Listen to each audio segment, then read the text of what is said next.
सभी को नमस्कार। मैं रजनेश कुमार, सहायक अध्यापक कला, बिहारी लाल इंटर कॉलेज धनकौर, गौतम बुद्ध नगर।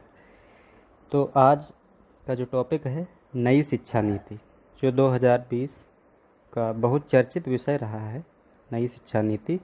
तो आज इसके बारे में थोड़ा कुछ महत्वपूर्ण बिंदुओं पे चर्चा करेंगे कि नई शिक्षा नीति, राष्ट्रीय शिक्षा नीति 2020, केंद्र सरकार ने राष्ट्रीय शिक्षा नीति 2020 को मंजूरी दे दी है।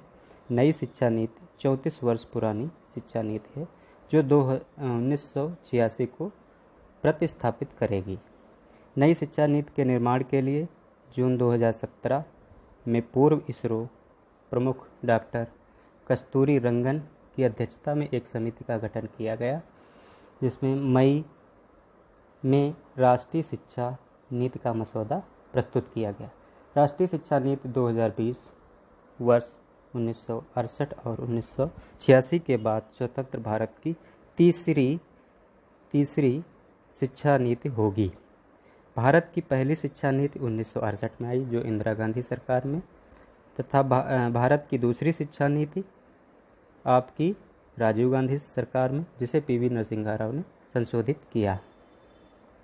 कुछ इम्पोर्टेंट पॉइंट हैं नई शिक्षा नीति के, तो उस पर थोड़ा डिस्कस कर लेते हैं।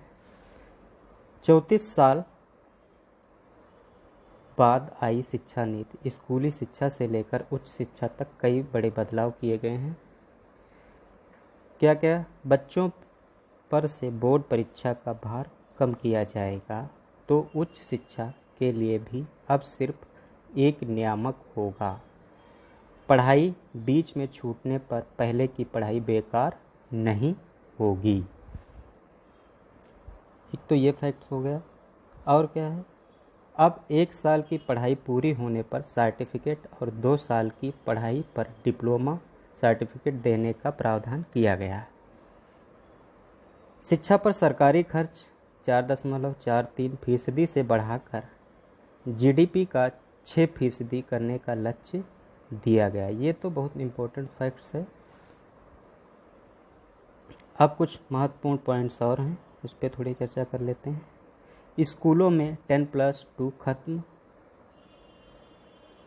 शुरू होगा 5+3+3+4 का फॉर्मेट। तो इसको समझ लेते हैं कि ये फॉर्मेट है क्या, है ना।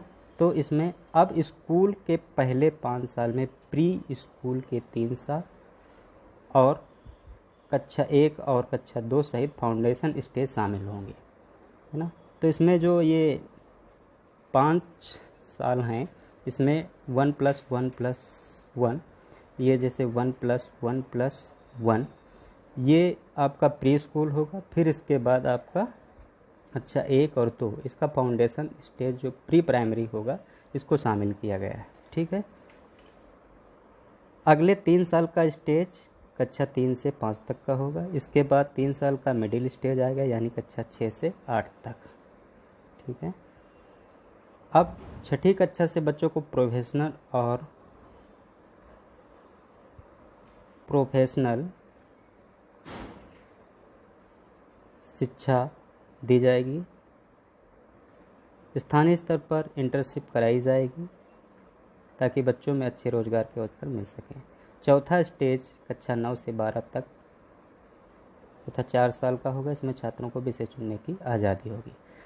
सरकारी स्कूलों में बदलाव। तो सरकारी स्कूलों में क्या क्या बदलाव होंगे? अभी तक सरकारी स्कूलों में पहली कक्षा से शुरू होते थे, लेकिन नई शिक्षा नीति लागू होने के बाद पहले बच्चे की 5 साल की फाउंडेशन स्टेज से गुजरना होगा, ठीक है। 5+3+3+4 के नए स्कूल एजुकेशन सिस्टम में पहले 5 साल 3 साल से 8 साल के बच्चों के लिए होगा। इसके बाद 3 साल 11 से 14 साल के बच्चों के लिए, और स्कूल के सबसे आखिरी 4 साल 14 से 18 साल के बच्चों के लिए निर्धारित किए गए। 6ठी कक्षा से रोजगार परक शिक्षा होगी।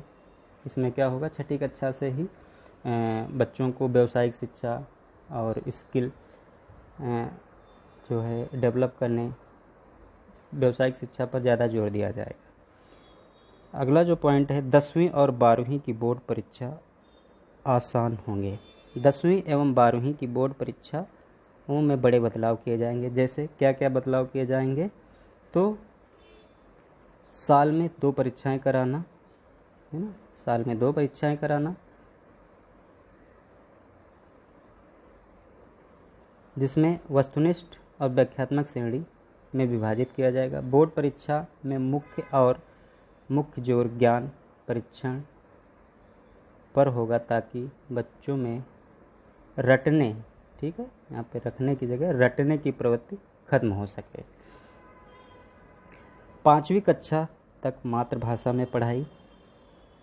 स्कूलों में ऐसा होगा, बच्चों की परफॉर्मेंस का आकलन, बच्चों के रिपोर्ट कार्ड में बदलाव होगा। उनका 3 स्तर पर आकलन किया जाएगा।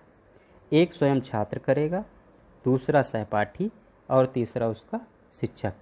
ग्रेजुएशन में 3 से 4 साल की डिग्री मल्टीपल एंट्री और एग्जिट सिस्टम होगा। इसमें क्या होगा, जैसे कि ग्रेजुएशन में आपके कोई कोर्स होते हैं, है ना, तो उसमें जैसे किसी स्टूडेंट ने 1 साल 2 साल तक पढ़ाई कर ली और कुछ सेमेस्टर में कुछ प्रॉब्लम आ गई और उस कोर्स को नहीं पूरा कर पाएगा, तो इसमें क्या होगा कि जैसे वो 1 साल की पढ़ाई कर लेता है तो उसको क्या होगा, सर्टिफिकेट दे दिया जाएगा। और जैसे कुछ सेमेस्टर उसके छूट जाते हैं तो उसमें क्या करेगा, हो जाएगा, उसको एक डिप्लोमा सर्टिफिकेट दे दिया जाएगा। यदि पूरा वो कर लेता है तो उसको पूरी डिग्री मिल जाएगी। तो ये छात्रों के हित में बहुत बड़ा फैसला है। एजुकेशन में 3 से 4 साल की डिग्री का जो मल्टीपल एंट्री और एग्जिट सिस्टम है, ये बहुत अच्छा फैसला है इस नीति का। नई शिक्षा नीति में क्या किया गया है, एमफिल को ख़त्म कर दिया गया है। एमफिल को नई शिक्षा नीति में ख़त्म कर दिया गया है। फिर स्कूल कॉलेजों की फ़ीस पर नियंत्रण के लिए एक तंत्र बनेगा। इसमें क्या है कि स्कूल कॉलेज जो है बच्चों से फीस उल्टी सीधी न ले पाएँ, उसके लिए एक तंत्र बनाया जाएगा। नेशनल रिसर्च फाउंडेशन की तैयारी होगी। इसमें क्या होगा कि इसमें 2030 तक लगभग हर ज़िले में एक डिग्री कॉलेज और रिसर्च सेंटर की स्थापना की जाएगी। ठीक है। स्कूली शिक्षा और शिक्षा के साथ साथ कृषि शिक्षा और कानूनी शिक्षा, चिकित्सा और तकनीकी शिक्षा जैसे व्यावसायिक शिक्षा भी नई शिक्षा नीति के दायरे में होंगे। कला संगीत, शिल्प, खेल, योग, सामुदायिक सेवा जैसे सभी विषयों को भी पाठ्यक्रम में शामिल किया जाएगा। इन्हें सहायक पाठ्यक्रम नहीं कहा जाएगा। ऑनलाइन एजुकेशन पर जोर होगा। हर जिले में कला, कैरियर और खेल संबंधी गतिविधियों में भाग लेने के लिए विशेष बोर्डिंग स्कूल के रूप में बाल भवन स्थापित किया जाएगा। HMRD का नाम बदला गया है नई शिक्षा नीति में। तो क्या कर दिया गया है, इसमें मानव संसाधन विकास मंत्रालय का नाम बदलकर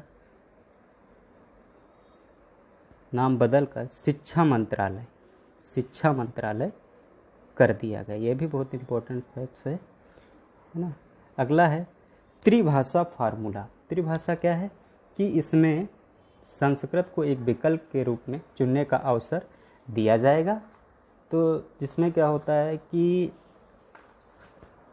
इसमें संस्कृत को एक विकल्प के रूप में है। इसमें उच्च शिक्षा है, मतलब उच्च शिक्षा तक आप इसको एक विषय के रूप में, एक भाषा के रूप में इसको चुन सकते हैं संस्कृत को। विदेशी यूनिवर्सिटियों को भी भारत में कैंपस खोलने की अनुमति और स्कॉलरशिप पोर्टल का विस्तार इस शिक्षा नीति में किया गया है। तो कुछ ये महत्वपूर्ण पॉइंट्स थे नई शिक्षा नीति के, जिस पे कुछ चर्चा की गई है। आई होप आप लोग